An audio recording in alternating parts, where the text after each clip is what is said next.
Thank you for joining us today. This is Jim Bell, founder and president of Bell Investment Advisors.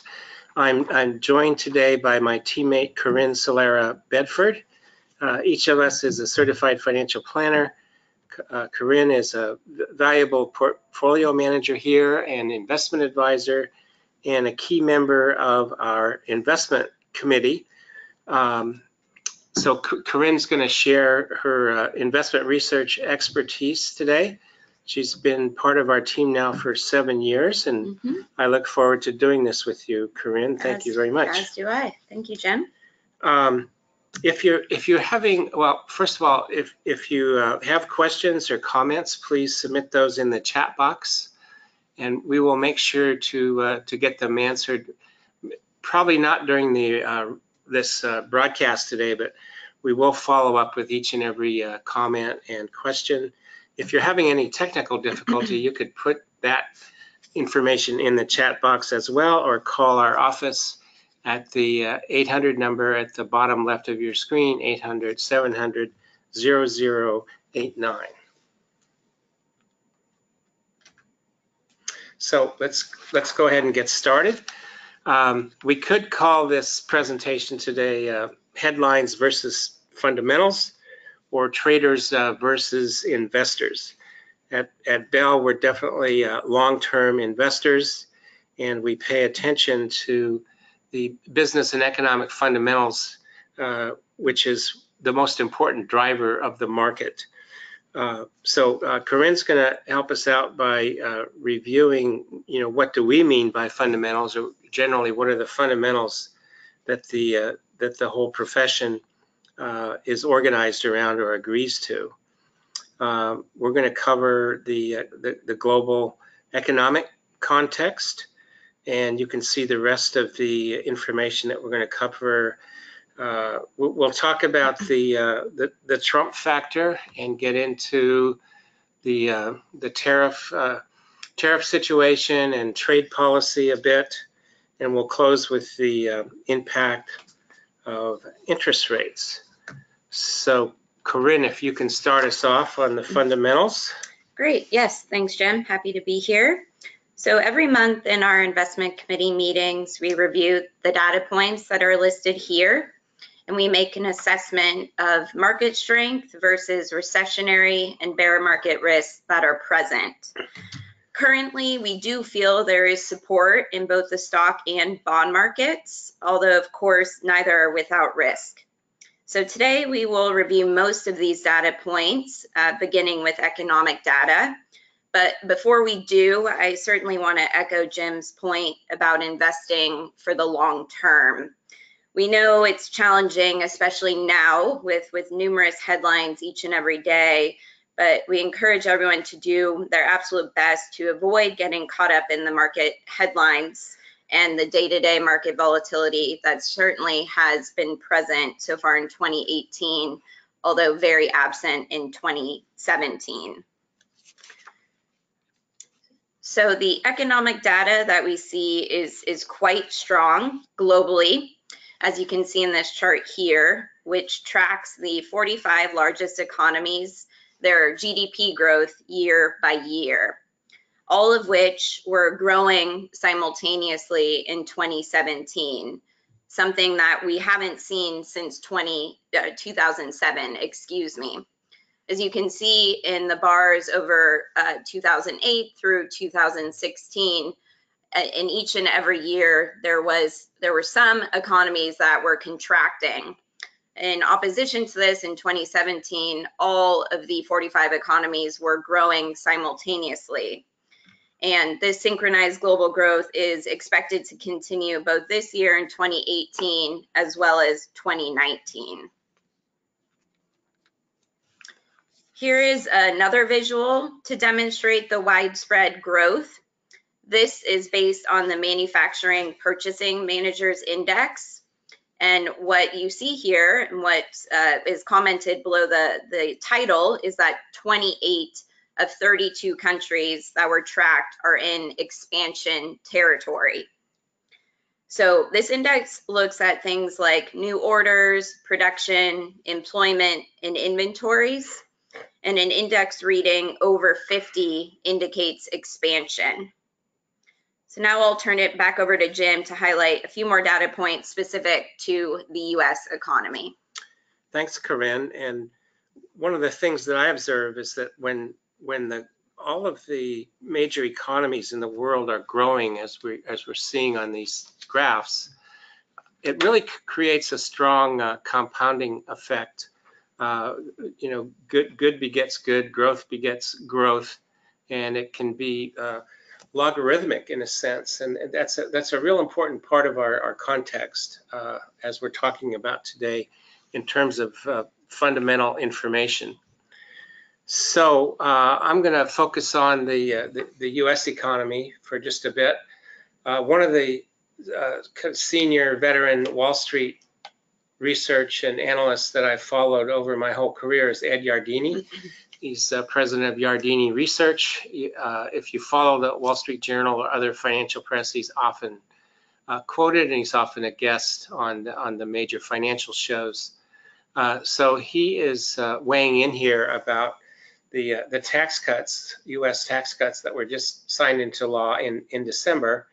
And in his research, he's asserting that the Wall Street expectations for S&P 500 earnings growth rate has jumped from a 10% estimate before the tax cuts up to 19% for this year in 2018. That's a major economic fundamental driver. I've also seen estimates as high as 23%. So that argues for continuing investment, not only here, but globally as well. The February non-farm payroll reports was very substantial. The new jobs grew by 313,000. Almost more important was the 800,000 workers that came off the sidelines to join the labor force. That's been an issue for some time now, is that the labor force participation has been flat to shrinking. It's been a concern for economists, and February was kind of a breakout month in that regard. This was the largest labor pool rise since 1983, so that's also significant. One final point is that the durable good orders jumped up 3.1% in February. That was a significant positive increase. Thanks, Jim. So in addition to the individual data points that Jim shared, we do look at and use the Conference Board's leading economic index as a gauge for how well the U.S. economy is doing overall. So what the leading economic index is and what it is designed to do is signal peaks and troughs in the business cycle. It's constructed to summarize and reveal common turning points in economic data in a clear and more convincing manner than any individual component. And perhaps most importantly, it's designed to smooth out some of the volatility of the individual components. So I'll now walk you through some of the 10 components that are part of this index and share a bit of the rationale for why each component is included in the index. So first, I want to draw your attention to the second component, which is average weekly initial claims for unemployment insurance. And the rationale behind having this component included in the index is that a decrease in claims suggests underlying job growth. So next up, the number 3, 4, and 5 components are all part of manufacturing. And so we've looped those, grouped those together. And the rationale for those 3 components being in the index is that gains here portend increases in spending. So the next 5 are listed here for you. The number 6, building permits and new private housing units. This is a really strong and good indicator of future household formation and the overall health of the housing sector. So it's certainly an important component of the index. And then finally, perhaps no surprise here, number 10, average consumer expectations for business conditions. When consumers feel better about their prospects, they tend to spend more. So those are the 10 components. And here is a graph showing how those 10 components and the index overall, how it's moved over time, going back to 1959. What I want to draw your attention to are the gray shaded areas within the graph. Those indicate a recession. So what perhaps you can see is that the index has most always peaked in advance of a recession. But I do want to say we still feel comfortable with this index. We don't feel we're approaching a recession in the near term. The reason is we just recently reached the levels that we saw before the 07 to 09 downturn within the index. And again, the index shows no signs of slowing down or peaking. So moving our attention to corporate earnings within the US, which as Jim mentioned a few slides ago, certainly are strong, and tax reform should assist in profits growing even more so than they otherwise would have. So overall, the strong earnings picture is very much intact, which should help underpin stocks. So the beat rate for profits within the US specifically was 74% for Q4 of last year. This is above the 69% average over the past 5 years. So for those of you who are wondering what beat rate is, that's just how many companies exceeded analyst expectations for the quarter. Similarly, the revenue beat rate was strong, 78%, which was actually a record high since FactSet began tracking the data in 2008. And then finally, the earnings picture, very strong. We're looking at close to 15% earnings growth year over year for Q4 2017, which would be the highest earnings growth since 2011. So overall, very strong earnings and profit picture within the US. I wanted to add too that the earnings growth in other parts of the world is also strong, with earnings in Europe gaining 27% year over year in 2017, which was the fastest pace since 2010. So next, what we have here, this is a market breadth indicator and just one of a few that we look at least once a month at our investment committee meetings. So what the advanced decline line does is it shows the degree of participation of individual stocks in a market's rise or fall. It does this by subtracting the number of declining stocks from the number of advancing stocks. The indicator accumulates these differences, called net advances, over a certain period by adding the difference between the number of declining and advancing stocks to the previous indicator value.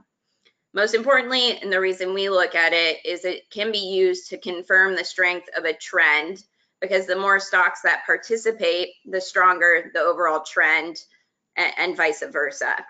So looking at the graph, that's exactly what has happened, and what you see here is the advanced decline line, which is that red line. It is moving more or less in lockstep with the New York Stock Exchange Composite Index, which really shows that the rally has had broad market support. It's not just a handful of stocks that are moving the index. It's broad-based, which is exactly what we want to see. I'll turn it back over to you, Jim. Thanks, Corinne. So we can't really talk about what's driving the market without including some commentary about President Trump. I'll begin by just saying that as investment managers for our clients, we have enjoyed and appreciated the positive developments for businesses and investors in what I think of as phase one of the Trump administration. This was really focused on the actions taken to take away regulation, deregulate a number of industries. And as we've been talking about, the December tax cut bill, also very positive for business and for investors. and we have enjoyed and appreciated the returns from 2017, which carried over into January, but we're in a very different situation now.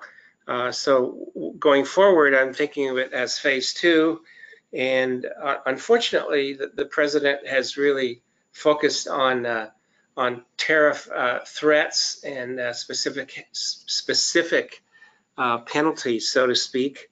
And initially, as he made these statements, it sounded like he was talking in real terms, that we really would slap a universal tariff on steel and aluminum at 25% and 10% for aluminum. As things have developed here, it's become apparent that this is really a negotiating tactic on the part of the president. And there has been a de-escalation in what we saw forming as a trade war. He's backed off. He has exempted many countries and allies from the steel and aluminum tariffs, and his threat about China to impose 60 billion in tariffs on China trade, that's now being torn apart and negotiated. There seem to be meaningful discussions going on with China, and there was a settlement and agreement with South Korea. So tariffs are a very blunt instrument. Economists around the world agree that tariffs slow economic growth. They're certainly not the first choice in trade policy. In the Valentine's Day issue of the Wall Street Journal, there was the editorial page highlighted a story about a great American company called American Keg. It's in Pottstown, Pennsylvania. And what's unique about this company is that they manufacture beer kegs using exclusively American-produced steel.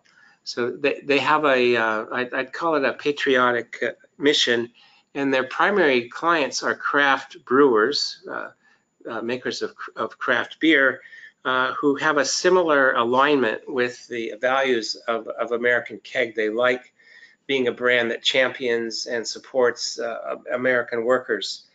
When Trump was elected and had talked about tariffs in the campaign, American steel makers started increasing their prices pretty significantly. And unfortunately, it got to the point where American Keg had to lay off 1/3 of their labor force because their cost of production was getting so high. Their customers who wanted to be supportive just couldn't go along with it as much as they used to. They can buy cheaper kegs manufactured in Germany and Berlin that aren't subject to the steel tariffs anyway, because they're a finished product.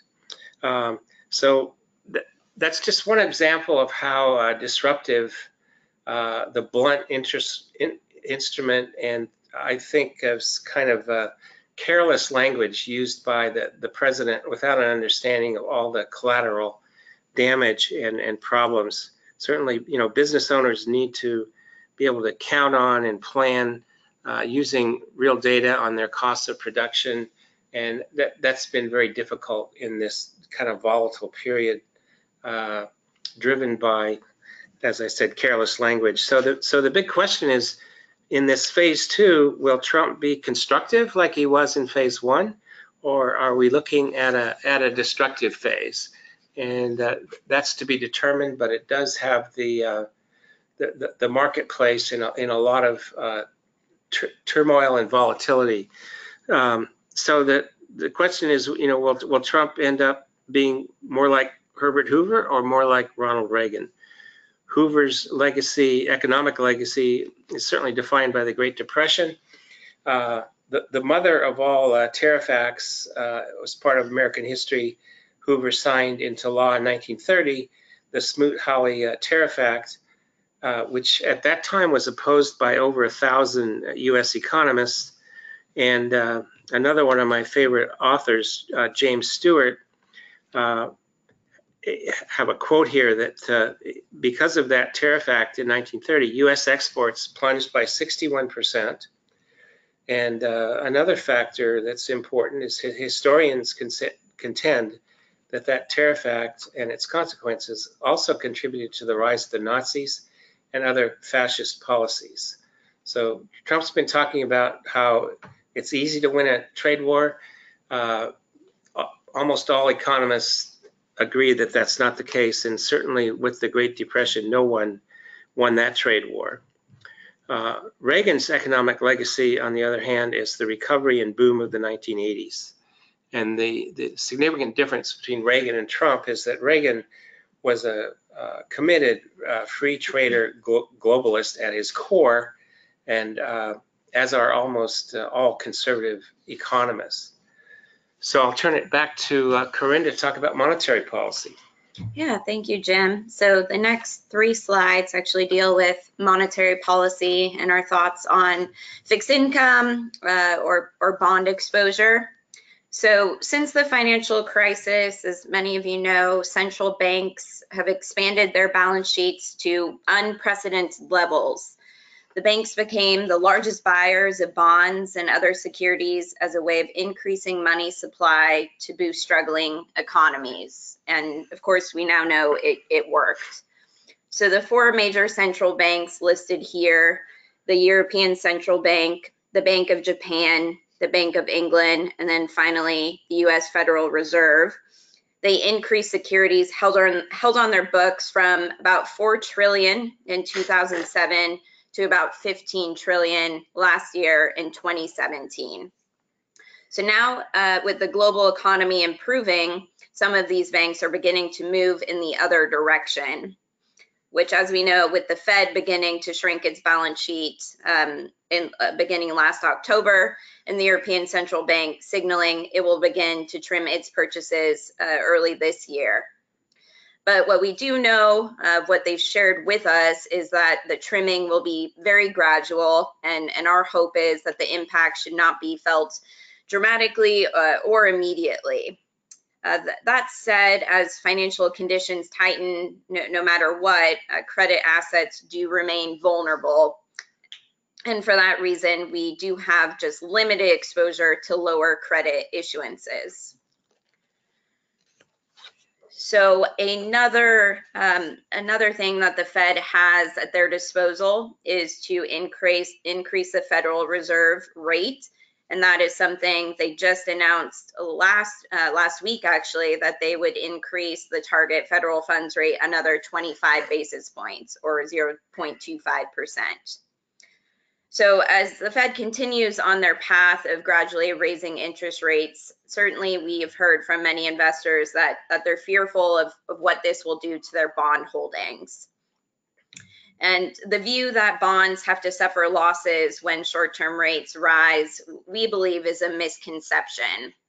So what you see here on your screen, we've looked at the past 7 periods of interest rate hikes, including the current period, although it does exclude the last interest rate increase from last week. So the gray bubbles at the bottom of the slide here, they show the amount or magnitude of the increase in the federal funds rate during those specific periods. And then the blue or orange bars, that shows the performance of the Bloomberg Barclays US Aggregate Index, which is a great representation for investment grade and intermediate term bond funds. So what you can see is generally the results have been positive, although of course I'd be remiss not to mention that there have been 2 negative periods. So in general, if rate hikes are gradual, the interest earned by bonds can overcome the price impact to deliver a positive return.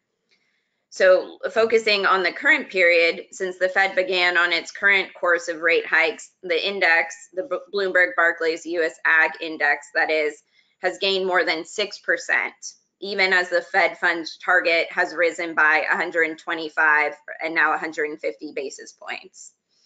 So certainly the Fed has signaled that more rate increases are forthcoming, and they have begun to tighten monetary policy. Our point is, though, that that does not have to mean losses for bond funds.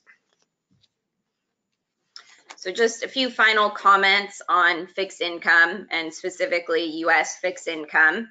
So this graph shows the 10-year government bond yields within the United States, the United Kingdom, Germany, and Japan.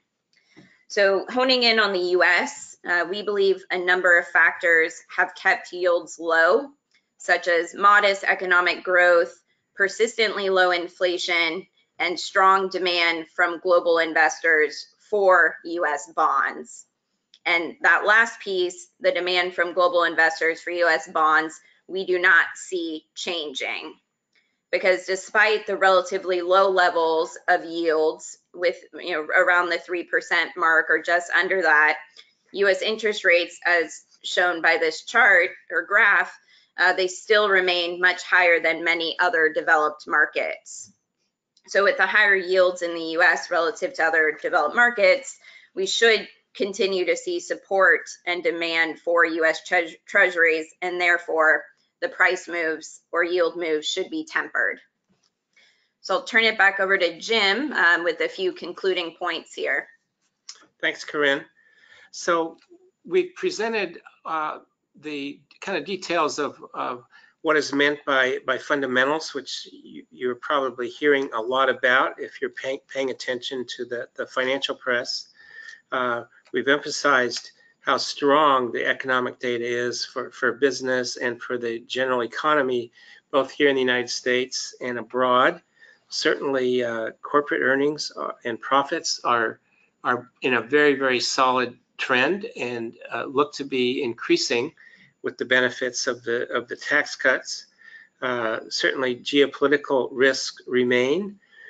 Three of those are, first of all, the protectionism language coming out of the White House has the global economy in a way pretty riled up, and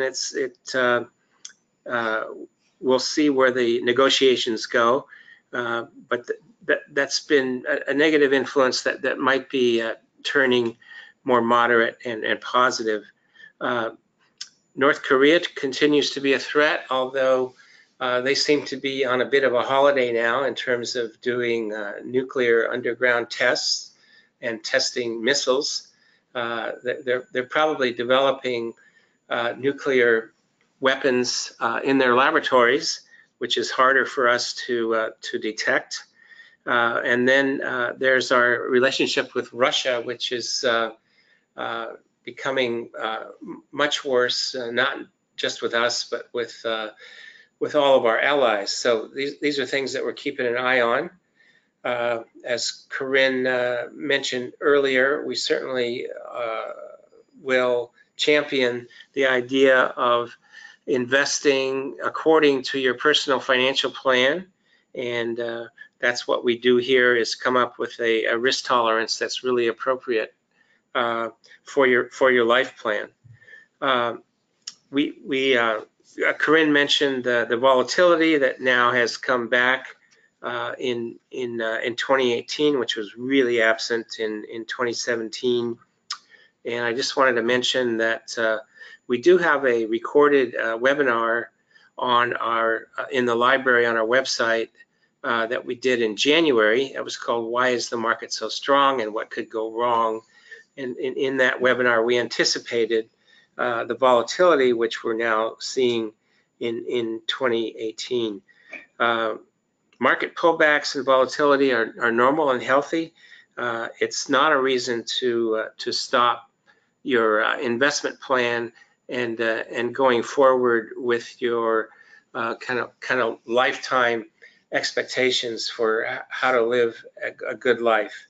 And finally, as Corinne mentioned, fixed income remains a sound asset class. There's a role for it to play if it's appropriate in your portfolio. It contributes diversification, and as we pointed out, the funds that we analyze and use have skill at navigating even in increasing interest rate cycles. So I want to thank Corinne for doing a good job. She did a lot of work on this presentation. I enjoyed doing this with you. Thank you. You're welcome. And as we mentioned before, in your chat box, you can submit questions that we will make sure that we answer. We do appreciate always you staying in touch with us and vice versa. This webinar has been recorded. It should be posted on our website in about 1 week. And if you would like a copy of the slides that we ran through, we can also send those directly to you if you just let us know that you would like them. Finally, there's lots of ways to stay in touch. Our career and life coach, Bonnie Bell, does a regular blog on career life coaching issues. And we also write a financial blog on a consistent basis. So thank you again for joining us. I hope you will come back on April 18th. I'm going to do a deeper dive into tariffs and trade deficits and policy. So you'll be getting your invitation to that shortly. Thanks again, and we hope you'll come back soon.